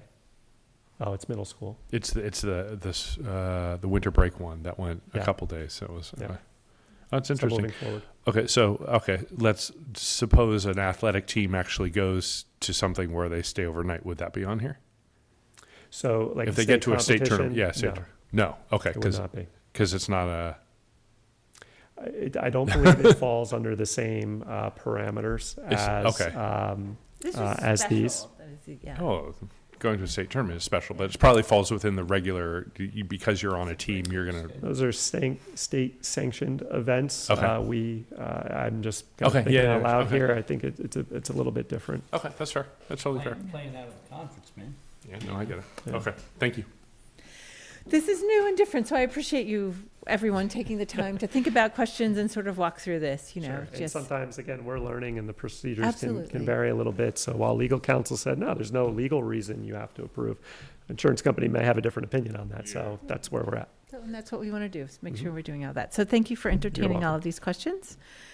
So with that in mind, for the approval of the overnight field trips, all those in favor? Aye. Aye. Any opposed? And now moving into a discussion of, about Garrison tuition. This isn't usually the time of year that we chat about this. Do you want to? So I had a conversation with Mr. Albano, and I believe Ms. Tormey also reached out. I actually probably should have forwarded this email to the rest of the board, and I apologize not. But one, I think sometime last week, Sarah Tormey emailed me asking what Dr. Benante is about to explain. So Garrison's, and this is something that voters have to act upon in Garrison, so that's why the timing's coming up now. Our current arrangement with Garrison, which was based on discussion with the board, is that the tuition agreement will come before the board each fall for that year's 8th grade class. Garrison has received approval from both Highland Falls, Fort Montgomery, and Putnam Valley to present a longer-term agreement or engage in a longer-term agreement with those school districts, which has been approved by voters, which covers not just 8th grade students, but the students who are in the preceding 3 or 4 school years down. So they're not each year, if you will, reviewing what the options for the eighth graders are. They have some long-term commitment from those school districts that they will remain an option, not just for the eighth graders, but for the seventh, the sixth, and I believe also the fifth graders, because I think it's a 4-year agreement. They're seeking, they'd asked us to revisit that. This was something we discussed with them a couple of years ago when we were going through discussion regarding the changes to the tuition arrangement. They've asked if we could, again, consider this. We advised it's really a full board discussion. It's not something that neither Peggy nor I individually will decide, especially considering this has been a topic with the full board multiple times in the past. So just to clarify, they're seeking to expand the current arrangement that we have to also apply to their current 7th grade students, 6th grade students, and 5th grade students, where Haldane will remain a choice for them under the terms and conditions that we currently have in place, which was, there was a base tuition rate established 2 years ago with a 2% increase to that tuition in each year.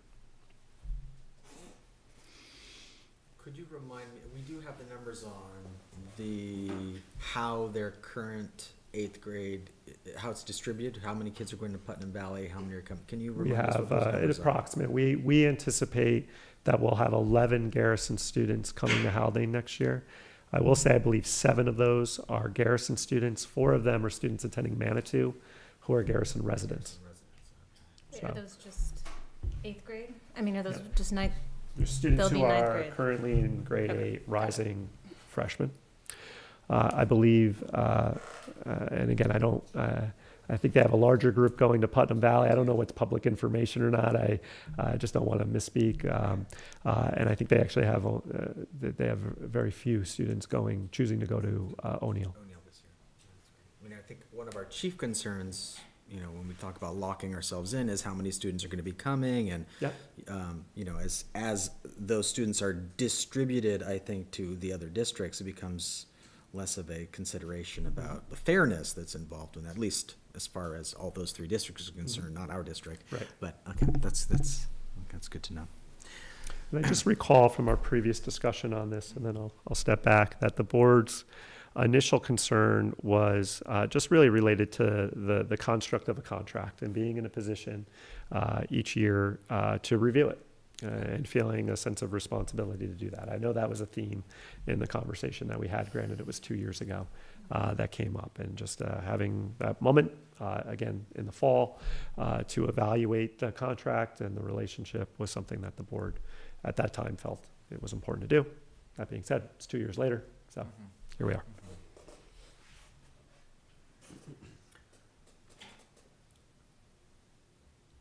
Well, were there any other considerations that President Tormey presented to you, such as, we would like you to do this so that we can continue to send our students to Haldane, or we won't? Because that's been on the table I'll jump in before. while Peggy's yeah. looking at. I watched So, to be really clear. their board meeting the other night, which I think was their budget presentation. During the course of their meeting, I'll try to express what I heard, but non-controversial. It's basically, they have a long-term, they're trying to align long-term commitments. Right. And they have a long-term commitment from O'Neill and Putnam Valley. They're like, okay, rather than having one that we don't know where it would go year on year, we'd just prefer to not have to worry about that and be able to budget in with security how this is going to work for the next X.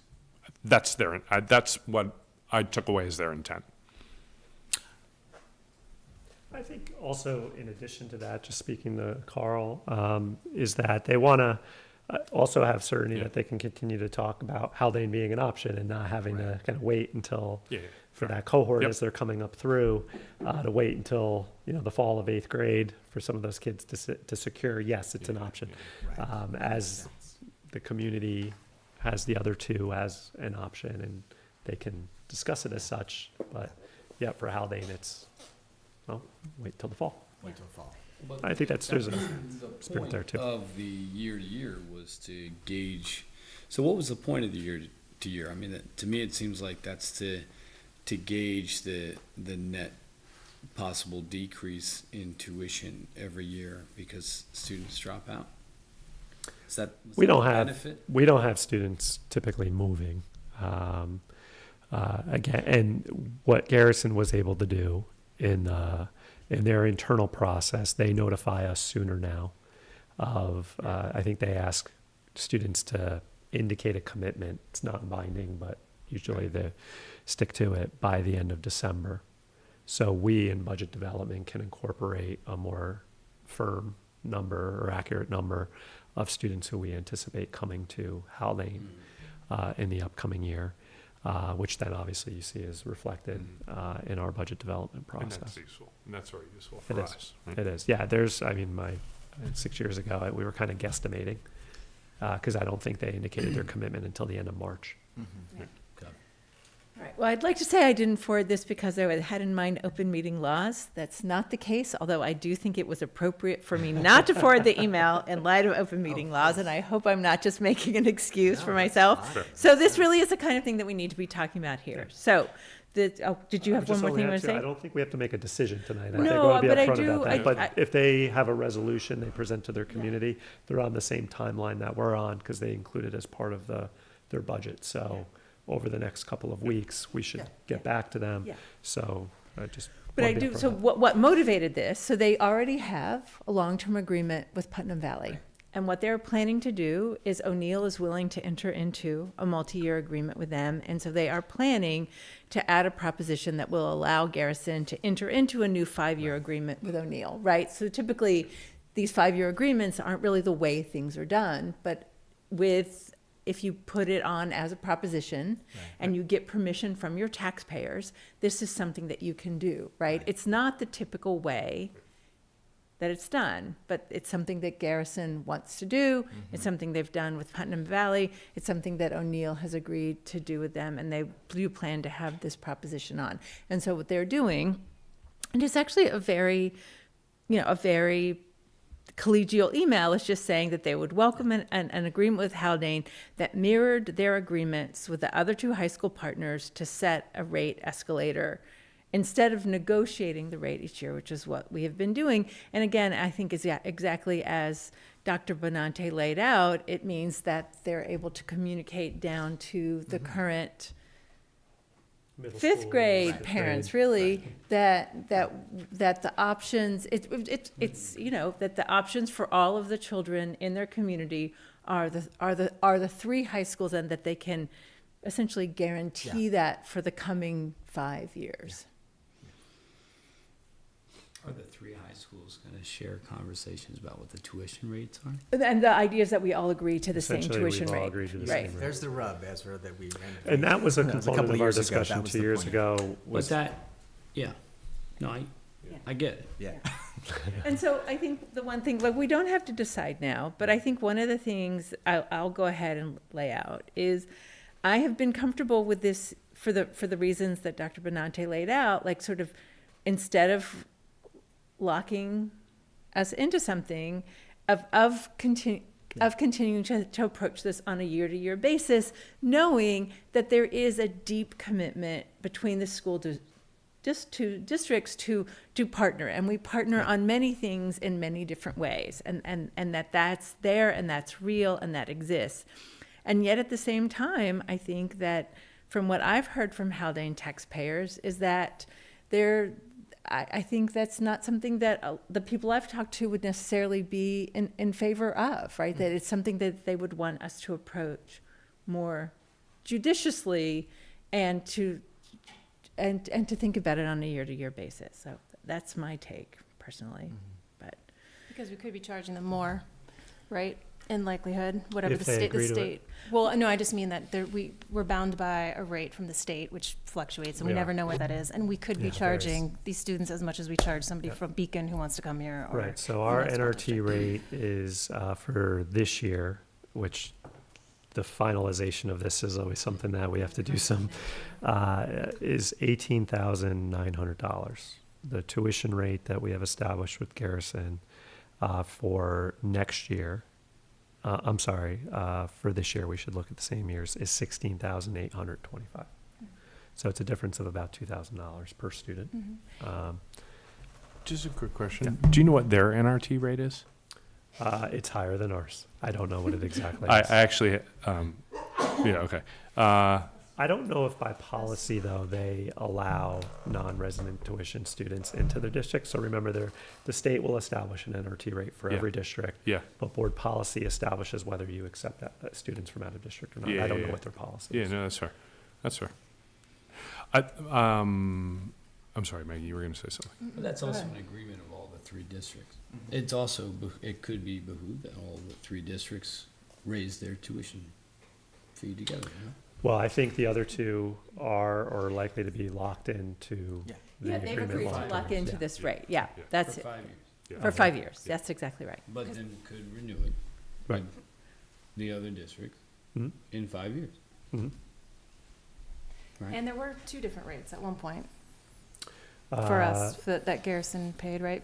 We had Special a- ed we have versus- we had a separate provision for special education students. And At we don't one have point. that, right? We have it for students who are in out-of-district placements. Right. But students who are in district, they pay the same rate I just cited you. I And mean- at one point, that was different. I'm sorry. I Right, just no, wanna no, make sure I no, complete this yeah, up. I mean, we want these students here, I think, right? And we want to be benevolent-minded in terms of our neighbors. But I don't think that there's anything wrong in coming back every cycle and talking about it. I mean, in terms of, and I know that there's the increase, the 2% increase, right, built into that as well, which, but it just, I think it's fair to come back every year and have a discussion about it, that's all. Is it helpful for us to change the timeline on which we make that decision to benefit them so that they don't feel like they're waiting to hear what we're gonna say in the Right. fall? I I'll mean, ask. Again, I think if that. that's the path we take, Sure. is there a way to put them at ease in I'll that ask. sense? I don't know what necessarily would be Yeah. helpful if we're talking about something different than what we're discussing right now. So does it make sense to come back and revisit this as a discussion Yeah, item we again? Yeah. Yeah, we don't have Thank a resolution. Okay, thanks to everybody Vote on for, so, and if anybody has any I think I did a fair job of representing the email. And actually, I appreciate that Sarah sent it just to me, because that was the most appropriate way for her to Yeah, go, yeah. to do that. All right, so now we're at the second opportunity for communication from the public, if anybody has anything that they would like to say. All right. Board reflections? I'll go. Yeah. Middle school dance. Middle school dance? Middle school dance. The Nice. student council organized a great middle school dance for 6th to 8th grade students. I heard it was a good time, which is, I helped, of course, set up, and then I saw the exit door and left immediately. My wife helped manage the PTA snack table, but I was out of there. But my daughter said they pulled in a good amount of money, raised money for student council, great. did a great job, and went off effectively without a hitch, which is awesome. I believe it is on the subject of school dances. I believe that the elementary school snowball, which is coming up, is still looking for volunteers and chaperones. Oh, really? I would totally do that. Oh, wow, Peggy. And the bake sale too, by the way. That's right. There's a bake sale So- table You want with to no join me baked in goods breaking yet. down? Big I sale, just I signed can up to do that. break Yeah. down at Yeah. 7 Yeah. o'clock on I'm- Thursday. I'm traveling for work for the next Oh. 2.5 weeks. So the that's slots only- open include donating hot dogs, baked goods, to helping with cleanup. It's I all would there. love to do that. I I'll could be make like the this. grandma Okay. coming in. All right. I'm I'll just serious. say I'm on continue- board. I'll just say continued thank you for all the volunteers who are helping to make the high school musical one of many things that happen at this school, but come to fruition. I have one splinter to prove it, but there are many other people who have many other splinters, either physical or emotional, up for this one. So it's an incredible number of people who have come out. So thanks to everybody who does that. On a somewhat different note, I actually want to express again all my appreciation for all of the volunteer firefighters and ambulance workers who came to our last meeting. It was a significant effort on their part. I really appreciate really everyone who came out. The board really does welcome that kind of feedback and input. But I also want to remind the community that it is okay to reach out to Dr. Benante or me or any other board member if there's something that you feel really strongly about in advance. Board meetings aren't really always the best time for us to have discussions. The board, under normal circumstances, would not have engaged with with the folks that were here if that had happened during public comment. We would have never engaged in that level of interaction. It was a public hearing and the time was really pressed, and so there's a way in which I made a call to be more interactive than is typically how we approach board meetings, right? The purpose of board meetings is for board members to communicate with each other and to make decisions, as well as to listen to the public. So really welcomed folks here, was very glad for the engagement, but would really like to remind the public that if there are real concerns that you have, Dr. Benante is, I don't know how Dr. Benante could be more responsive to people in the community. No, really, I mean, I say that in such a heartfelt way. And so I know he is really interested and willing, and then you can always reach out to a board member. We might actually end up referring you to Dr. Benante because he has more expertise in many of these matters. But again, welcome the involvement and the participation. But really, when people are really very concerned about something and have really strong feelings, board meetings aren't always the best place to present that information. And I encourage people to reach out to us if that's something that they want to do. Great. Dr. Benante, do you have any final thoughts? Just on that note, I did share with the board in the Friday report, I do feel, I may have shared this at the end of the meeting, that just in our organization, and obviously there's a lot going on. You kind of hear through the budget presentations and things that we're committed to many important projects here at Haldane. That being said, this was one that was important for its own reasons, and making sure that the board has plenty of time to deliberate, ask questions, request information. That's something that's really important to us as a leadership team, and I accept responsibility for that. And I think just just seeing that if we had put that on the initial discussion for that one meeting sooner, the timeline that, even though it still would have been tight, would have provided the board with 2 more weeks to ask questions, deliberate, think before they had to act. So that the fact that you're at a meeting and getting information or hearing feedback, and at the same meeting you're required to take action on, is a position that we, or I, do not want you to be in. I accept responsibility for that, and certainly we learned from it, and we'll make accommodations now moving forward to ensure you're not in that position again. I think the board really appreciates that level of reflection, and I think we're always working to learn from how we do the business of supporting public education. So thank you very much. With that, I will move to adjourn the meeting. May I have a second? Second. All those in favor? Aye. All right, thank you. Thanks to everybody. Drive Good safe. night.